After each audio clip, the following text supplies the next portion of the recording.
Now it's my pleasure to introduce our next reader who is living in Richmond now. I know some of you came from other places, but Debbie is someone who came from Richmond, and I'm a native Richmonder, so that makes her A-OK, right? Okay, please welcome Debbie Collins.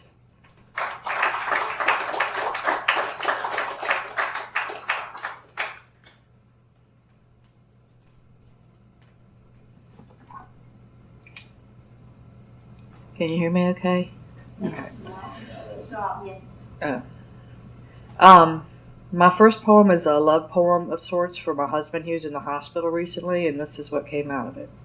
It's called Helpless.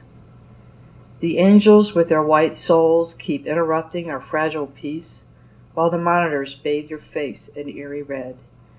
The doctors speak in tongues I cannot understand, while I hum your favorite song. It's full of rivers, music, breath, the beginning to all our stories.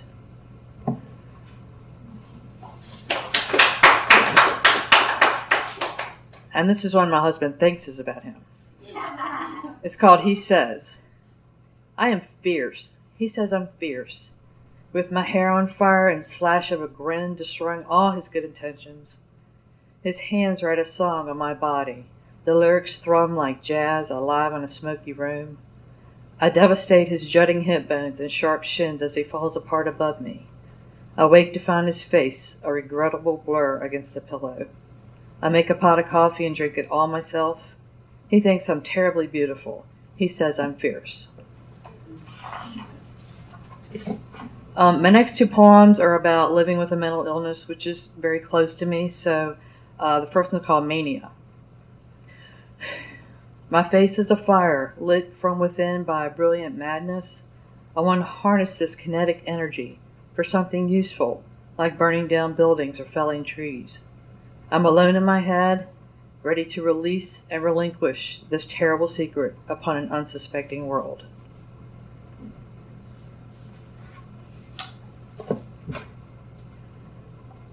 The Attempt. The chalky protein shakes, pink or chocolate, taste like failure to me. I'll slough them off on the other crazies. The nurses threaten to take my smokes away if I don't eat, but I like the process of whittling down, bearing bone. You brought me some, not the brand I usually smoked, but I was touched nonetheless. We sat on my bed to talk on the rough white sheets, institutional and reeking of bleach. They are an affront to me, so clean. They found me with sand in my hair, sand in my mouth, on a beach in Laguna. I promised you I would eat.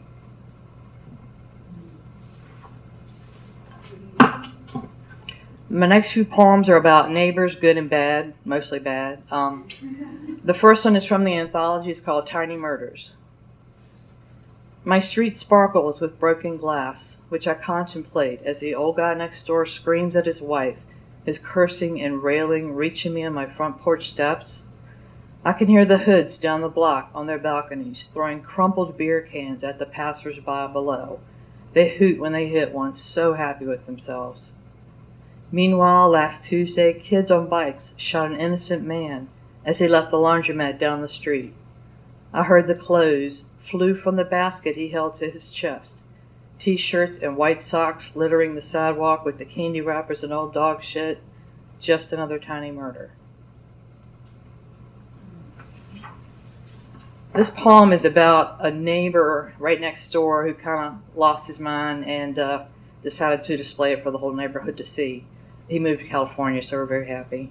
It's called The Waltzing Fool.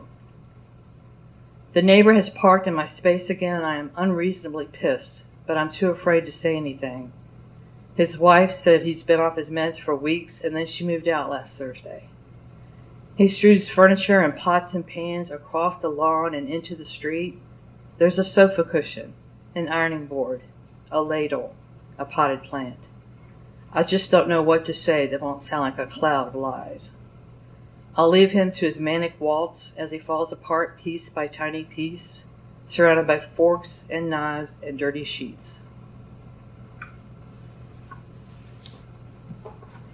This is my last one. It's called It's a Beautiful Day in the Neighborhood. Won't You Be Mine? I'm the wife who smokes and drinks too much and peppers my conversations with cuss words loud enough for the kids to hear. I'm the wife who wears the obnoxious fringed pants to the neighborhood cookout and studiously ignores the sundressed mothers with their ever-increasing herds, kids galloping and shrieking all the damn time. I'm the wife who still wears the college jeans with the holes in the knees as the other wives order jogging tights, all the while eating mouthful after mouthful of Julie's fabulous French onion dip.